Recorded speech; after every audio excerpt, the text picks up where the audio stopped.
इस वीडियो में हम आपके लिए लेकर आए हैं एनसीईआरटी क्लास 9th की एक्सरसाइज नंबर 1.1। तो आइए देखते हैं हम इन सवालों को किस तरह से सॉल्व कर सकते हैं। स्वागत है आप सभी का आपके अपने चैनल जैक्सर में।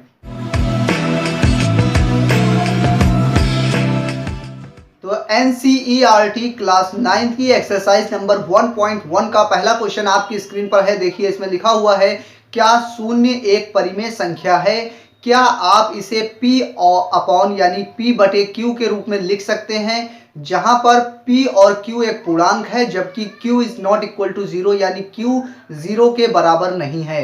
ये आपके सवाल में दिया गया है। इस सवाल का आंसर आपको यस या नो यानी कि हाँ या नहीं में बताना है। तो हाँ और नहीं में बताने के लिए आपको पहले सवाल को अच्छी तरह से समझना पड़ेगा, उसके बाद ही आप इसका आंसर अच्छी तरह से बता सकते हैं। तो आइए इसे देखते हैं। आपके सवाल में कहा गया है 0 यानी कि शून्य क्या एक परिमेय संख्या है?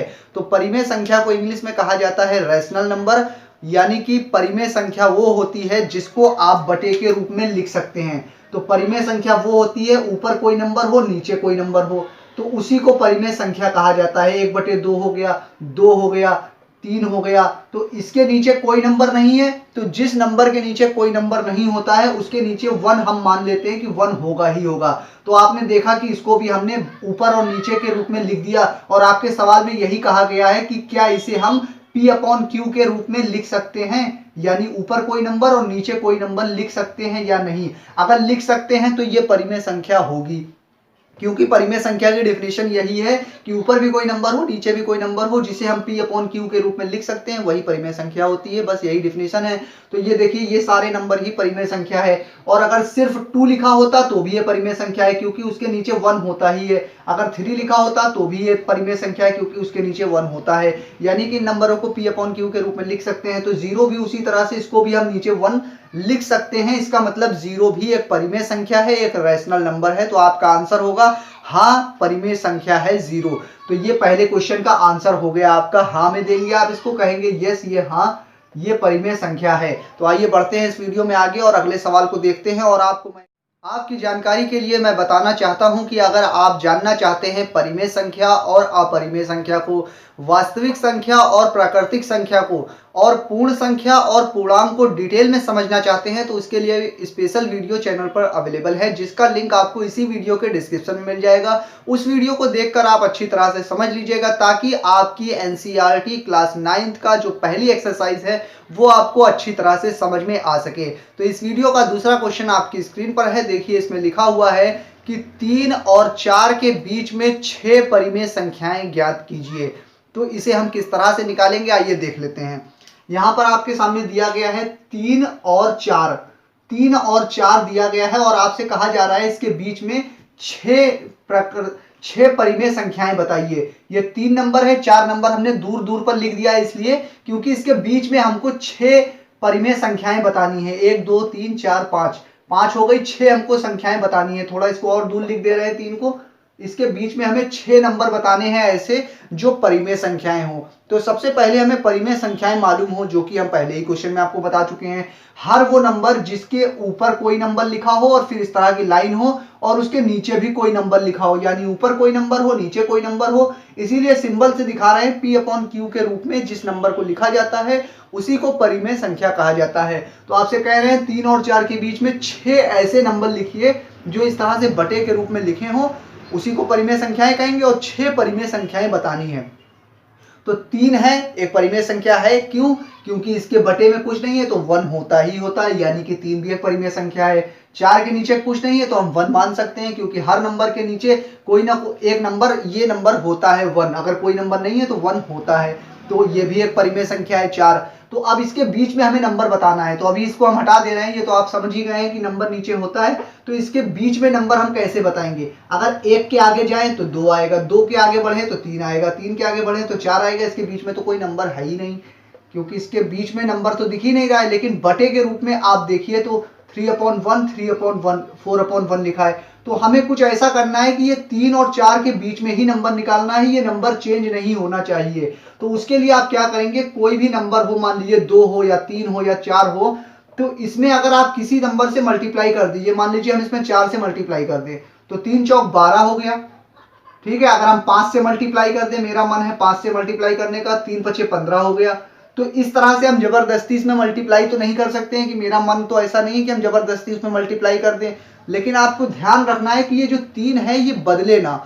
तो उसके लिए क्या करना होता है, जिस नंबर से आप मल्टीप्लाई कर रहे हैं उसी नंबर से डिवाइड भी कर दीजिए, तो आपके इस नंबर पे कोई फर्क नहीं पड़ेगा। क्यों नहीं पड़ेगा, क्योंकि 3 का 5 में मल्टीप्लाई किया 15 हो गया, नीचे बटे में 5 तो लिखा ही लिखा है। अब इसको फिर आप काटेंगे, 5 एकम 5, 5 तिया 15, फाइनल आंसर फिर 3 आ गया, यानी 3 से चले थे और 3 ही आ गया। यानी कि जिस नंबर से आप मल्टीप्लाई कर रहे हैं उसी से डिवाइड कर दीजिए, तो ये नंबर चेंज नहीं होगा।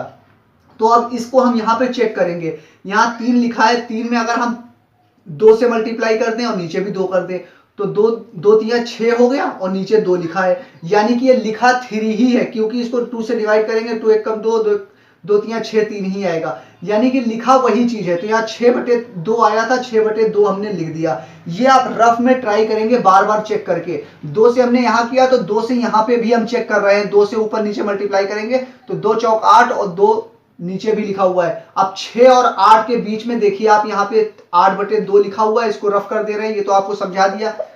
यहाँ पे आपके सामने कितना लिखा हुआ है, 8/2, यहाँ 6/2, तो यानी 6 और इसके बीच में अगर आप लिखेंगे तो 7/2 लिख सकते हैं। एक नंबर आया केवल इसके बीच में, इस तरह से हमने एक नंबर निकाल लिया। लेकिन इस तरह के हमें 6 नंबर निकालने हैं, यही आपके सवाल में कहा गया है। तो उस तरह से आप क्या करेंगे, बार बार इसमें अलग अलग नंबरों से चेक करेंगे। एक बार 3 से मल्टीप्लाई करेंगे, फिर 4 से मल्टीप्लाई करेंगे, 5 से मल्टीप्लाई करेंगे, 6 से मल्टीप्लाई करेंगे, 7 से मल्टीप्लाई करेंगे, जहां तक आपका काम नहीं बनेगा वहां तक मल्टीप्लाई करते जाएंगे। तो हमने 2 से मल्टीप्लाई किया तो सिर्फ एक नंबर आया। तो अब हम यहाँ पे मान लीजिए 5 से मल्टीप्लाई करके चेक कर लेते हैं। तो 5 से ऊपर भी, 5 से नीचे भी। 5 का 3 में मल्टीप्लाई करेंगे, 5 तिया 15, नीचे 15 लिखा हुआ है। यहाँ पे भी 5 से ऊपर नीचे मल्टीप्लाई करेंगे तो ये हो जाएगा 5 चौक 20 और नीचे 5 लिखा हुआ है। अब 5 नीचे लिखा हुआ है, यानी कि यहाँ इसके बीच में कितने नंबर होंगे, 16/5, फिर लिखा होगा 17/5, फिर क्या लिखा होगा 18/5, फिर क्या लिखा होगा 19/5, उसके बाद 20/5 आ जाएगा। वो हमें लिखना नहीं है, हमको इन दोनों के बीच में ही नंबर बताने हैं। 1 2 3 4, 4 नंबर हमने निकाल लिए, हमको 6 नंबर बताने हैं जो इसी नंबर के बीच में हो। ये 15/5, 20/5 लिखा है, मगर ये लिखा ये फाइनल 4 ही है और ये फाइनल 3 ही लिखा हुआ है, क्योंकि ऊपर नीचे हमने सेम नंबरों से मल्टीप्लाई किया है। तो अब हम क्या करेंगे, इसमें 5 से मल्टीप्लाई करके देख लिया, हमारा काम नहीं बना, तो 6 के बजाय हम 7 से मल्टीप्लाई करके चेक कर लेते हैं ऊपर नीचे। तो 7 से अगर मल्टीप्लाई करेंगे ऊपर नीचे, देखिए क्या हो जाएगा।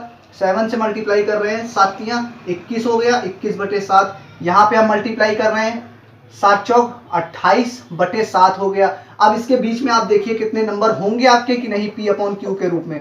तो इसके बीच में अगर हम लिखेंगे यहां से यहां तक, देखिए कि 6 नंबर आ रहे हैं कि नहीं। यहाँ 22/7, यहाँ पे 23/7, यहाँ पे 24/7, यहाँ पे 25/7, यहाँ पे 26/7, यहाँ पे 27/7। तो अब देखिए ये नंबर जो लिखे हुए हैं ये सिर्फ 3 ही है और ये 4 ही है। इसके बीच में 6 नंबर आ गए कि नहीं, 1 2 3 4 5 6, 6 नंबर आ गए। यही हमारा आंसर होगा और यही आपके सवाल में पूछा गया था कि 3 और 4 के बीच में 6 परिमेय संख्याएं बताइए। तो चौथा सवाल इसी तरह का है, जिसको मैं नहीं कराऊंगा, उसे आप ट्राई कीजिएगा, करने की कोशिश कीजिएगा और उसका आंसर मुझे उम्मीद है आप निकाल लेंगे, अगर आप इसे अच्छी तरह से समझ चुके होंगे तो चौथे क्वेश्चन का पहला पार्ट आप देखिए, इसमें लिखा हुआ है क्या प्रत्येक प्राकृतिक संख्या एक पूर्ण संख्या होती है या नहीं। आपको यस या नो में आंसर देना है।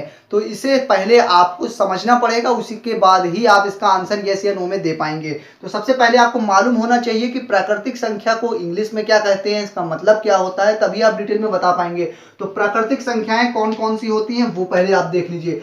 1 2 3 4 5 6 7 8 9, ये सारी कौन सी संख्याएं हैं, नेचुरल नंबर हैं। n से हमने लिख दिया, यानी n मतलब नेचुरल नंबर और नेचुरल मतलब प्राकृतिक संख्याएं, यानी कि 1 से लेकर 9 तक की जितनी भी संख्याएं हैं ये सारी नेचुरल नंबर हैं, यानी प्राकृतिक संख्याएं हैं। उसके बाद आपसे कहा जा रहा है क्या ये सारी की सारी प्राकृतिक संख्याएं पूर्ण संख्या होती है या नहीं। तो आपको मालूम होना चाहिए पूर्ण संख्याएं कौन सी होती हैं। पूर्ण संख्या होती है 0 1 2 3 4 5 6 7 8 9। ये 9 तक की 0 से लेके जितनी संख्याएं हैं ये होती हैं पूर्ण संख्याएं, और पूर्ण संख्या को इंग्लिश में कहा जाता है होल नंबर। तो इसके लिए हमने सिर्फ W लिख दिया है। W मतलब होल नंबर और हिंदी में पूर्ण संख्या। तो आपके सवाल में कहा जा रहा है क्या सारी की सारी प्राकृतिक संख्याएं पूर्ण संख्या होती है या नहीं। तो अब आप इसको देखिए और क्या इसका आंसर दे सकते हैं या नहीं। आप अगर दे सकते हैं तो इसका आंसर आप मुझसे पहले कमेंट में लिख दीजिए कि क्या ये सारी संख्याएं इसमें आ रही हैं कि नहीं। देखिए 1 से लेकर 9 तक की सारी संख्याएं इसमें आ रही हैं, और सवाल पूछा जा रहा है क्या सारी की सारी प्राकृतिक संख्याएं पूर्ण संख्या होती है। तो सिंपल सा आंसर है यस, होती हैं, क्योंकि सारे नंबर इसमें आ रहे हैं। इसका मतलब सारे नेचुरल नंबर पूर्ण नंबर होते हैं, सारे होल नंबर होते हैं। तो इसका आंसर यस हो जाएगा। आइए अगला क्वेश्चन देखते हैं, चौथे का दूसरा पार्ट। तो चौथे क्वेश्चन का दूसरे पार्ट में आपके सामने सवाल लिखा हुआ है। इसमें लिखा हुआ है क्या प्रत्येक पूर्णांक एक पूर्ण संख्या होती है या नहीं। आपको यस या नो में आंसर देना है। तो उसे यहाँ डिटेल में समझ लीजिए। आपसे पूछा जा रहा है क्या प्रत्येक पूर्णांक एक पूर्ण संख्या होती है या नहीं। तो आपको अगर ये पूर्णांक और पूर्ण संख्या अगर पहले से मालूम होता तो आपको ये तुरंत पता चल जाता। तो इसके लिए स्पेशल वीडियो मैं पहले ही बता चुका हूँ। परिमेय संख्या, अपरिमेय संख्या, पूर्ण संख्या, पूर्णांक और वास्तविक संख्या और प्राकृतिक संख्या को डिटेल में समझने के लिए स्पेशल वीडियो बनी हुई है, जिसका लिंक आपको इसी वीडियो के डिस्क्रिप्शन में मिल जाएगा। उसे आप जरूर से जरूर देख लीजिएगा ताकि ये आपको बेहतर तरह से समझ में आ सके। यहाँ पर लिखा सवाल पूछा गया है दूसरे चौथे क्वेश्चन के दूसरे पार्ट में क्या प्रत्येक पूर्णांक एक पूर्ण संख्या होती है, यस या नो। आप देखिए इसके सारे नंबर इसमें आ रहे हैं कि नहीं। क्या प्रत्येक पूर्णांक, ये पूर्णांक के सारे नंबर हैं, ये सारे नंबर इसमें आ रहे हैं या नहीं। अगर आ रहे हैं तो आंसर होगा यस, सारे प्रत्येक पूर्णांक पूर्ण संख्या होती है।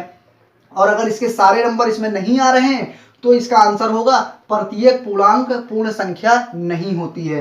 क्योंकि देखिए इसमें 1 से लेकर 9 तक तो नंबर होंगे, लेकिन इतने नंबर और एक्स्ट्रा भी हैं वो नंबर इसमें है नहीं। तो इसका मतलब प्रत्येक पूर्णांक पूर्ण संख्या नहीं होती है। इसका आंसर हो जाएगा नो, नहीं होती है। बस ये आपको मैंने एक्सप्लेन भी कर दिया अच्छी तरह से। तो आइए बढ़ते हैं और अगले सवाल को देखते हैं।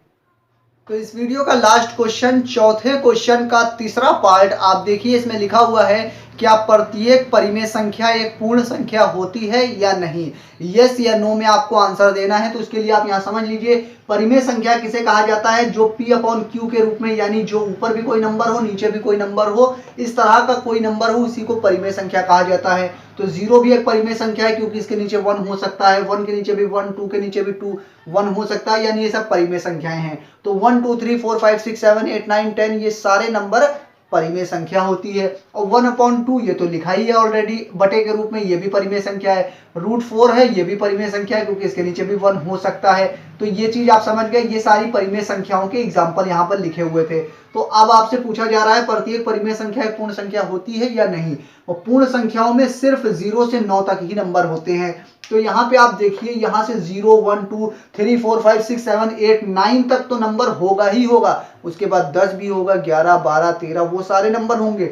उसके बाद 1/2 1/3 √4 ये सारे नंबर इसमें तो लिखे भी नहीं है। तो इस आपसे सवाल पूछा जा रहा है प्रत्येक परिमेय संख्या पूर्ण संख्या होती है या नहीं। आप देखकर बताइए। इसके सारे नंबर, इसके कुछ नंबर तो इसमें आ रहे हैं मगर कुछ नंबर ज्यादा हो रहे हैं, वो नंबर इसमें नहीं आ रहे हैं। यानी कि प्रत्येक परिमेय संख्या एक पूर्ण संख्या नहीं होती है। आपका आंसर हो जाएगा नो। ये आपका आंसर हो जाएगा नो। तो मुझे उम्मीद है आपको NCERT क्लास 9 की एक्सरसाइज नंबर 1.1 अच्छी तरह से समझ में आ गई होगी। ये आपको अच्छी तरह से समझ में आ गई है या नहीं आप मुझे कमेंट करके बता सकते हैं। और मुझे आपके लिए अगली एक्सरसाइज 1.2 लेकर आना चाहिए या नहीं, ये भी आप मुझे कमेंट करके बता सकते हैं ताकि मैं आपके लिए जल्द से जल्द एक्सरसाइज नंबर 1.2 लेकर हाजिर हो जाऊं। आप जब तक अगर आपके दिमाग में कोई सवाल हो तो अपनी राय हमें कमेंट के माध्यम से हम तक पहुंचा सकते हैं ताकि हम आपकी ज़रूरत के हिसाब से बेहतर वीडियो ला सकें। और अगर आपको ये वीडियो पसंद आई हो तो इसे लाइक और शेयर करना बिल्कुल भी ना भूलिएगा। अगर आप चैनल पर नए हो तो चैनल सब्सक्राइब करके बेल आइकन दबा लीजिए ताकि आने वाली हर एक वीडियो का नोटिफिकेशन आपको इस समय से मिल सके। मैं फिर हाजिर होऊंगा एक नई वीडियो के साथ। जब तक के लिए बने रहिए जय सर के साथ।